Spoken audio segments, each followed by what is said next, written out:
Okay. Hi, I'm Wonyeol, and I'm going to present our paper on automatically verifying math.h implementations. And this is a joint work with Rahul and Alex. Okay, to get started, let's consider the log function as an example. There are many different implementations of log, and a segment of one such implementation is shown in the slide. You can see that this implementation uses floating point operations, such as floating point multiplication and addition. Here, recall that a floating point number has a fixed number of bits, while the exact log value is infinite bits, because log is a transcendental function. Therefore, for most inputs, the return value of this implementation cannot be equal to the mathematically exact result. In other words, any floating point implementation of log must have some amount of precision loss for most inputs. However, industry standard implementations of math.h, such as Intel's implementation of math.h, claim that such precision loss is actually very small, in the sense, namely less than 1 op. So to roughly explain the meaning of the 1 op error bound, let's consider this picture. Here, the floating point numbers are represented as black dots on the real line, and suppose that the mathematically exact value of log x is like this. In this setting, we say an implementation of log has precision loss of less than 1 op if the output of the implementation is one of the two nearest floating point numbers to the exact result for most input x. From this explanation, you can see that the 1 op error bound implies a very high accuracy of an implementation. And the goal of our work is to automatically prove such strong claim about the 1 op error bound. Before talking about a more precise problem statement, let's quickly review some basics of floating points. This picture shows a definition of 64-bit double precision floating point numbers, and the example shows how a double is interpreted as a real number. An important feature of floating points is that in addition to not being able to represent all the real numbers, floating point operations themselves normally introduce rounding errors. And this makes floating point arithmetic a bit different from real arithmetic. For example, the associativity of addition does not hold in the floating point world. Here, the operations with the circle denote floating point operations. Moreover, because of rounding errors, floating point implementations often have precision loss. And such precision loss can be measured by several different metrics. And the one I will focus on is the ULP error, which is the most commonly used metric to measure the precision loss of the numeric libraries. To define the ULP error, let A be an exact value and B be an approximate value. In this setting, we first define the ULP of A as a gap between the two doubles that surround A. Then the ULP error between A and B is defined by this equation. For example, the ULP error between A and B in this picture is 2.7 ops. Based on these backgrounds of floating points, the problem that we want to solve is expressed as follows. Suppose we are given a mathematical specification f, such as the log function, is floating point implementation p, and its input interval x. Then our goal is to automatically find a small quantity theta that bounds the ULP error between f and p for all inputs in x. In other words, we'd like to prove a bound on the maximum precision loss, where the precision loss is defined as the ULP error. And we are particularly interested in finding theta that is less than 1, because many implementations of math.h library claim the 1 ULP error bound. So one way to solve this problem, yet not automatically, is to construct machine checkable proofs manually. Around 2000, John Harrison proved using Halite that one of Intel's algorithms to compute sine has a very small ULP error. However, constructing such proofs requires a lot of manual effort, and constructing each such proof can easily take over a month to construct. So our work focuses on automated approaches, and actually many automatic techniques have been proposed to find some error bounds of floating point implementations. However, to the best of our knowledge, none of these techniques can automatically prove the 1 ULP error bound of math.h implementations.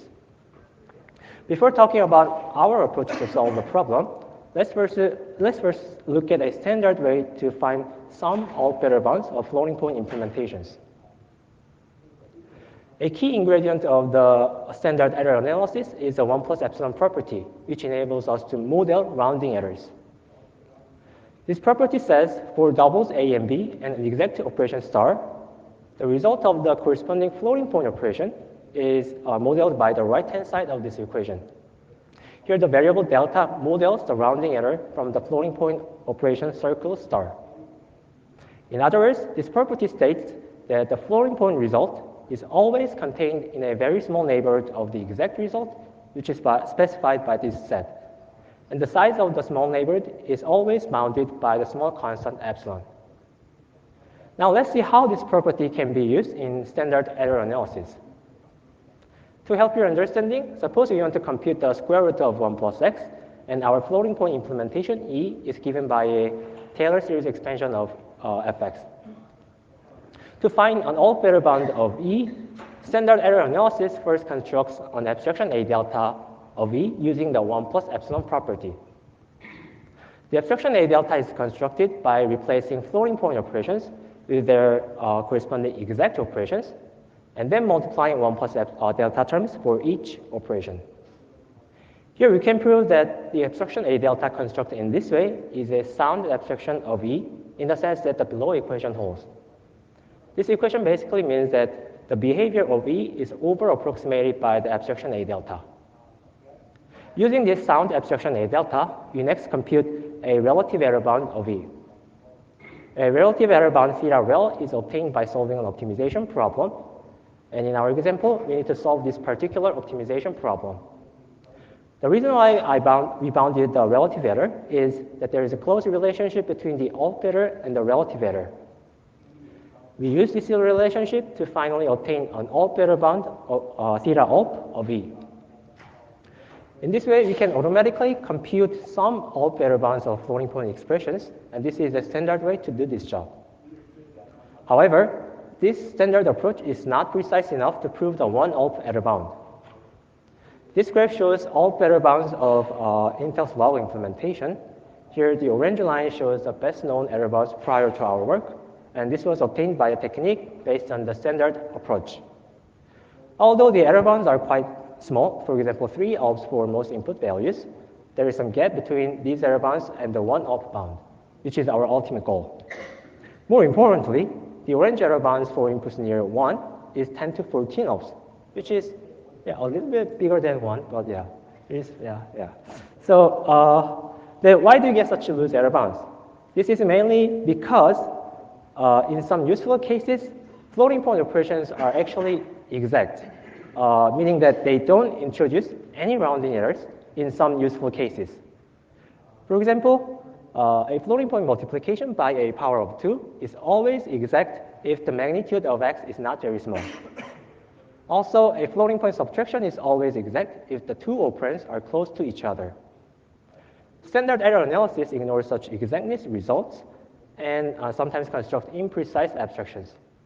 For example, if x satisfies the blue conditions, then these blue functions become sound abstractions of the left-hand side expression by the above exactness results. However, standard error analysis constructs these imprecise red abstractions by simply applying the 1 plus epsilon property. Now, keeping this in your mind, let's analyze why we obtained loose error bounds for the log implementation. The complete log implementation is quite complicated, but if we restrict input values to the problematic interval, it can be simplified like this. It first computes Rx and then returns a Taylor series expansion of log. Here, notice that the output of this implementation is a polynomial in Rx. So roughly speaking, the precision loss of log is at least that of Rx. So let's focus on the precision loss of Rx, and especially its relative error. To compute a relative error bound of Rx, a standard error analysis first constructs a sound abstraction A delta by simply applying the 1 plus epsilon property to each operation. And this can be simplified like this. And using the abstraction A delta, a bound on the relative error is obtained by solving an optimization problem. However, because of this delta term in A delta, we have this inequality. And here observe that the objective function here is unbounded near x equals 1. This leads to a huge bound on the relative error, from which we obtain a huge operator bound for the log implementation near x equals 1. But in fact, a more precise analysis can show that the relative error of Rx is actually very small. Let's consider this red operation. Because this is a multiplication of a power of 2, this operation is exact as we saw before. Next, consider this red operation. Since x is close to 1, 2x is close to 2, which is close to 255 over 128. Therefore, this operation is also, exact, as we talked before. In fact, you can prove that all these red operations are exact. From this, we can construct a more precise abstraction A delta prime by applying the 1 plus epsilon property only to the red operation, the blue operation. And this more precise abstraction A delta prime leads to a tighter bound on the relative error of Rx, which is computed as epsilon. And this is a key step to prove the 1-op error bound of the log implementation. Okay, to summarize, this and the previous analysis of the log implementation demonstrate that to prove the 1-op error bound, we need to construct more precise abstractions, and to do so, we need to use some exactness results of floating point operations. Okay, so from now on, I will present 2 of the exactness results that we use in our work and explain how we automatically apply them to construct more precise abstractions. The first exactness result is Sturban's theorem, which says if B is within a factor of 2 of A, then the floating point subtraction between A and B is exact. We already saw one use case of the theorem in the log implementation. Another example is the following sign implementation for inputs near 2 pi. Since x is constrained to values near 2 pi, the floating point subtraction between x and 2 pi is exact by Sturban's theorem. And having this exactness result is crucial to prove that this sign implementation has a small precision loss.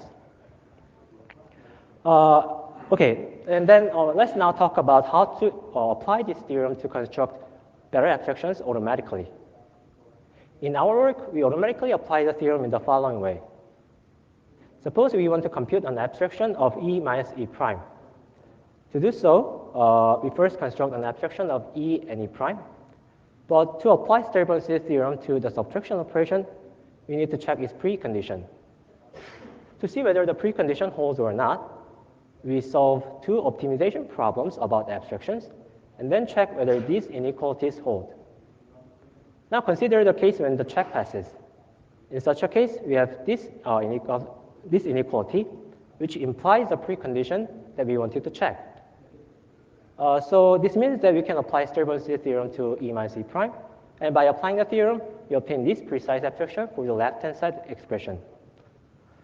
So in this way, we can automatically apply the theorem to construct better abstractions. And the key point of our approach is that we reduce the problem of checking the precondition to the problem of solving optimization problems. Okay, now let's move on to the next exactness result, which is Dekker's theorem. This theorem is about the quantity R in the slide, and it says if A is greater than B in magnitude, then R exactly represents the rounding error from the floating point addition A plus B. To see how this theorem can be used, suppose we want to compute the sum of 3 positive numbers where A, B, C is in a decreasing order. Naive ways to compute the sum are like this, but actually, this is a more accurate way to compute the sum. To see why, notice that we assumed A is greater than B. So according to Dekker's theorem, the quantity R represents the rounding error from A plus B. Since we subtract R from the latter computation, the rounding error R from A plus B is exactly canceled out by the subtraction. And this is why the latter computation is more accurate. Now let's talk about how to exploit this theorem to construct better abstractions. In our work, we automatically apply the theorem in the following way. Suppose we encounter this form of a floating point expression and want to find its abstraction. To do so, we first construct an abstraction of E, E prime, and E plus E prime. And then we solve these 2 optimization problems about abstractions, and then check whether this inequality holds. In the case when the check passes, we have this inequality, which implies the precondition of the Dekker's theorem. So by applying the theorem to the expression, we obtain this precise abstraction for the left-hand side expression without applying the 1 plus epsilon property. Although we use several more exactness results in our work, I'm not going to talk about them in this talk. And actually, again, notice that we reduce the problem of checking the precondition to the problem of solving optimization problems. Yeah, although we use several more exactness results in our work, I'm not going to talk about them in this talk. And for more details, please see our paper to check their explicit statements and how we automatically apply them to construct precise abstractions. But the one important thing to note here is we check the preconditions of these exactness results by reducing them to solvable optimization problems. And this is the key idea of our paper. And another contribution of our paper is about abstractions. In practice, we cannot use the abstractions that I've described so far because the naive abstraction is a function of multiple variables, and solving optimization problems of many variables is generally difficult. So we introduce a compress operation, which reduces the number of delta variables without losing much precision in abstractions. We apply this operation to all the abstractions in order to compress them. And this compress operation is computed by solving optimization problems. And for more details, please take a look at our paper. Okay, now let's move on to the case studies part. The benchmarks that we use include sine, log, and tangent kernels from Intel's math.h implementation. And to get the best performance, these implementations are written directly in x86 assembly. And we analyze these assembly codes directly. One important feature of these implementations is that they mix floating point operations with bit level or integer arithmetic operations, such as bit shift or integer addition operation. Since it is difficult to directly analyze these mixed implementations, we applied our previous technique to eliminate all those non-floating point operations, and this results in multiple independent subproblems on smaller subintervals. And then we apply our technique to the resulting floating point expressions. And in doing so, we use Mathematica to solve optimization problems analytically. Okay, now let's see a subset of our results. This graph shows all better bounds for the sine implementation, where the y-axis is all betters in log scale. The green line is best known error bounds prior to our work. The blue line is our error bounds. The yellow line is one-off bound, which we would like to prove. And the red dots are the actual all-betters measured as some concrete inputs. You can see that while the previous technique fails to prove the one-off bound, our technique successfully proves an error bound of 0.53 ops for this input interval. Also, you can observe that our error bounds is quite tight because there are some red dots that are very close to the blue line. Now let's see the results for log over its complete input interval. Since the input interval contains very small and very large numbers, the x-axis is in log scale. As I already showed you, the previous error bound is above the 1 op and sometimes goes up to 10 to 14 ops. On the other end, our technique again proves an error bound of 0.58 ops over the entire input interval. Here, I'd like to mention that our verification task for log is computationally intensive, but it should be also noted that our verification is highly parallelizable because the entire verification task is split into 4 million independent subproblems, and solving each subproblem took less than 16 seconds on a single core. Okay, now let's see the results for the tangent. For this input interval, our technique again proves the 1 op error bound. However, for this input interval near pi over 2, our error bound is 13 ops. Although 13 ops is several orders of magnitude better than the previous error bound, it is still greater than the 1 op. We obtain such a loose bound because we put some constraints on the form of our abstractions, and this results in some amount of imprecision in our abstractions. And this is a limitation of our work. Okay, now let's summarize the talk. In this talk, I presented a novel setting analysis that can verify the correctness of math.h implementation automatically. And the key idea of our technique is to reduce the verification task to optimization problems. And I demonstrate that our verification task successfully verified, our verification technique successfully verified some of Intel's math.h implementations automatically. And that's it. Thanks for your attention.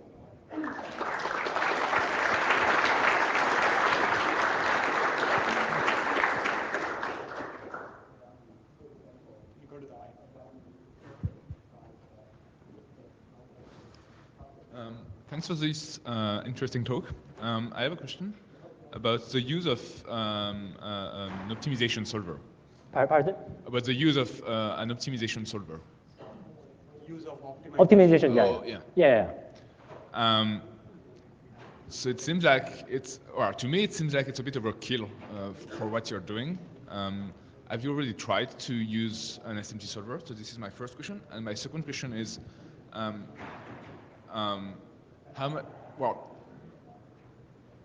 most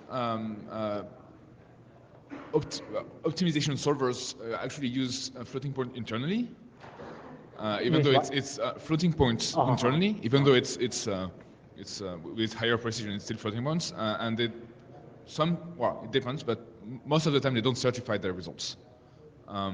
So do you have something to say about this? Okay, for the first question, so yes, why not use SMT solver or something like that? Yeah, so the optimization problem that we solve is very high order polynomial. Also include the transcendental function like sine, cosine, log. And I don't think, I'm not quite sure, but SMT solver is not very good at solving this kind of optimization problem. Highly nonlinear and solves. Not necessarily an SMT solver, but a solver for real. We can use that solver, but just for technical things, we just use Mathematica. And for the second question, you asked about floating point stuff inside the optimization solver. And we believe that Mathematica returns a sound global optimization result. And I think Mathematica uses arbitrary precision thing inside them to compute the analytically correct result. And okay, does that answer your question? Okay. We'll take this offline. So there are two questions from the online audience. So the first question is, how does your work compare with John Harrison's proofs, and the pros and cons? Yeah, first our pros is our verification task is automatic, so we don't need to do any manual effort for our benchmarks. But I think Harrison's error bound is slightly better than ours. So that is one plus of Harrison's method. And I don't think another answer. So a follow-up question on that. So what is the soundness of your technique? And if you go back to slide 23, there appears to be an input point which is having higher error than whatever is reported by your technique. Do you see any red dots? So there seems to be a blue point. A blue point is our error bound. So that is not the actual alter. So our bound is sound, and So the original authors of the software presumably had some reason that they believed it had this bound. Is there something you can leverage off of that in order to improve your technique, or do we know how they reasoned that? So the thing is that these implementations are directly written into x86 assembly, and it doesn't have any documentation. And so we don't have any, preliminary things that can use to prove our things. So we didn't use that, and we actually don't have those things. So let's take one more question from the online audience. Okay. How do you handle the fact that some operations are performed in registers with more bits than words, and this does not always increase precision? I see. In our work, we only we assume that all operations are done in 64-bit double precision floating point numbers, and we didn't care, we didn't consider that kind of fact yet, so yeah. But on an Intel machine, like you can perform floating point on 80 bits, right? Right. It can perform, but for our benchmarks, they don't, perform that, so we didn't care about that. Any more questions? Let's thank the speaker Thank again. You.